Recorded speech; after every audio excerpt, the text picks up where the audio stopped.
ang kaming kasabali ng pinagyan ng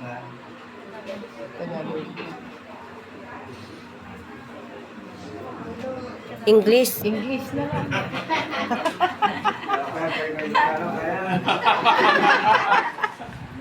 Tagalog. English na lang. English. English na lang. Ako, Ivan.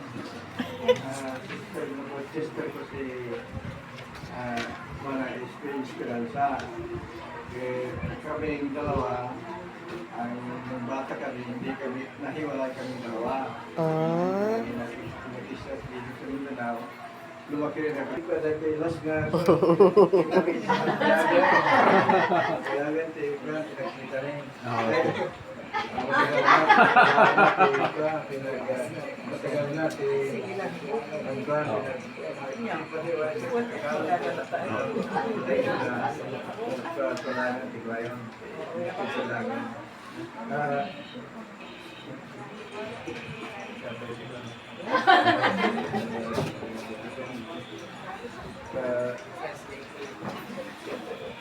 Pangasinan kami, Ilocano, Tepan.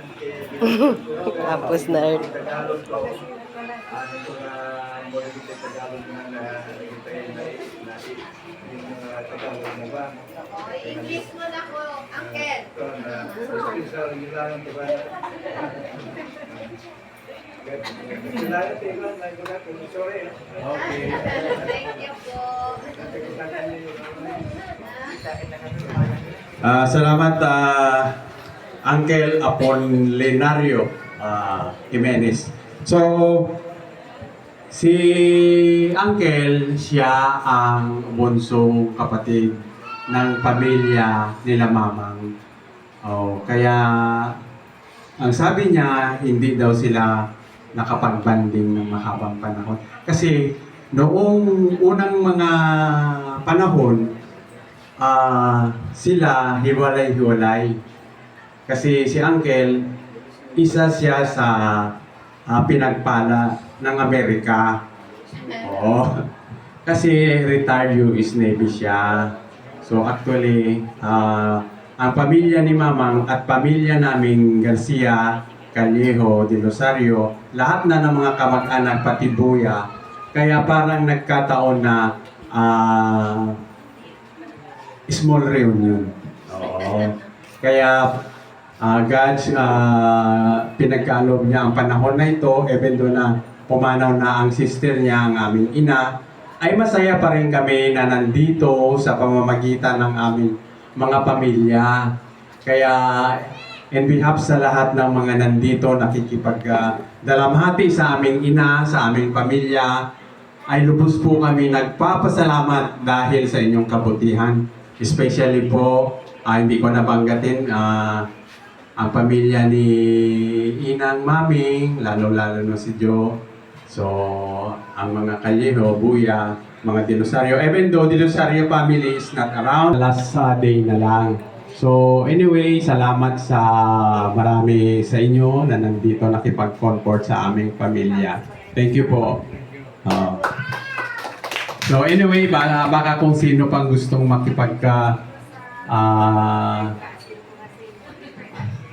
magsalita dyan ng konting oras. Mamang Spit. Tawag nila kasi pinaklas nila, imbes may Esperanza, Spit na lang kuno. Ang tawag ng ako namon sa iya, Spit. Okay. I-translate ta karon si Uncle man lang. Ang akong kwan, mahambal sa akong mama. Tagalog. Sa 92 years old nga ukod na kami, no? 11 kami magkakapatid, marami. Naibigay niya yung kanyang dakilang pagmamahal sa amin. At na masabi ko siya ang tahanan ng aming ilaw. Bakit po nasabi ko yun? Dahil wala siya bisyo si mamang namon. Ang bisyo niya lang sigarilyo. Amo na. Pero sa kwan, sa amon nga pag-mingle, no? Daw wala ko gid na siya nakita nga nagautang. Oo, napatay lang na siya, wala siya listahan sa utang. Tutuod gid na. Kag isa pa, nang kwan, hindi siya kabalo magpusi. Wala siya nagapusi sa amon. Ang papa nga lang namon to iya, sigurado magbakol dito kapit pa sa mga lalaki namon. Te, bala nyo naman mga lalaki, no? Bodlay disiplinas karon marites, no? Marites, ano pa tong isa gani? Marisol, no?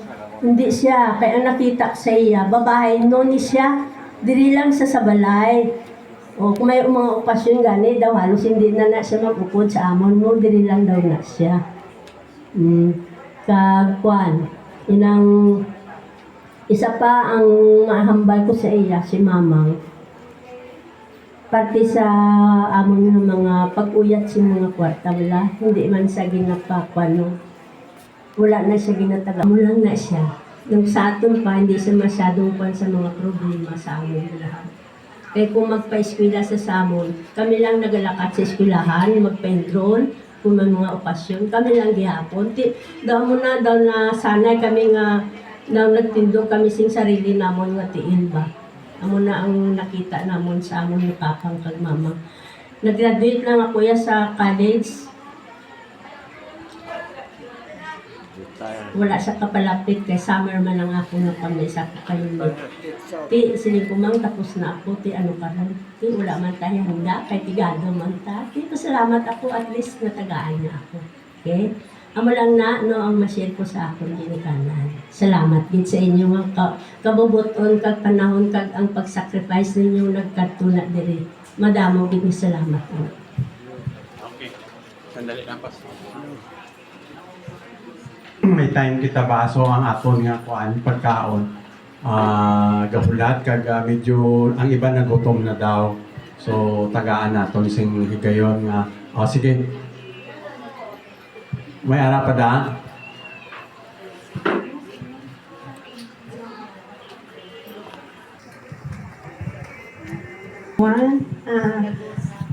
First of all, I would like to thank the Lord.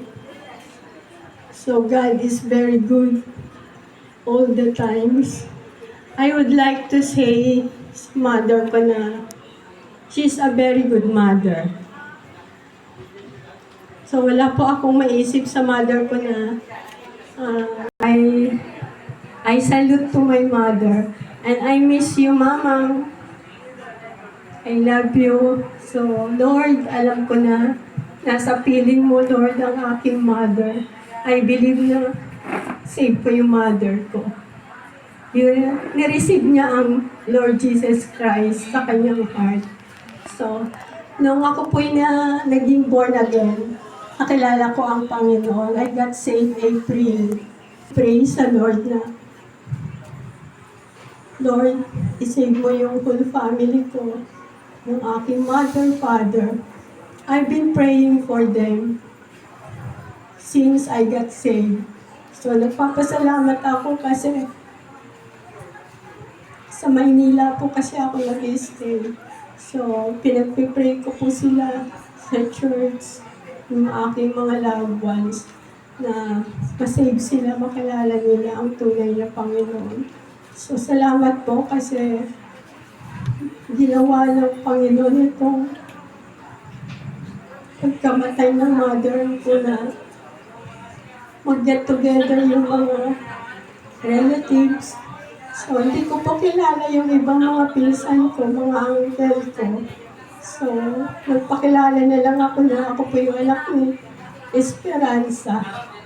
So, meron po akong request na talagang I've been praying for this.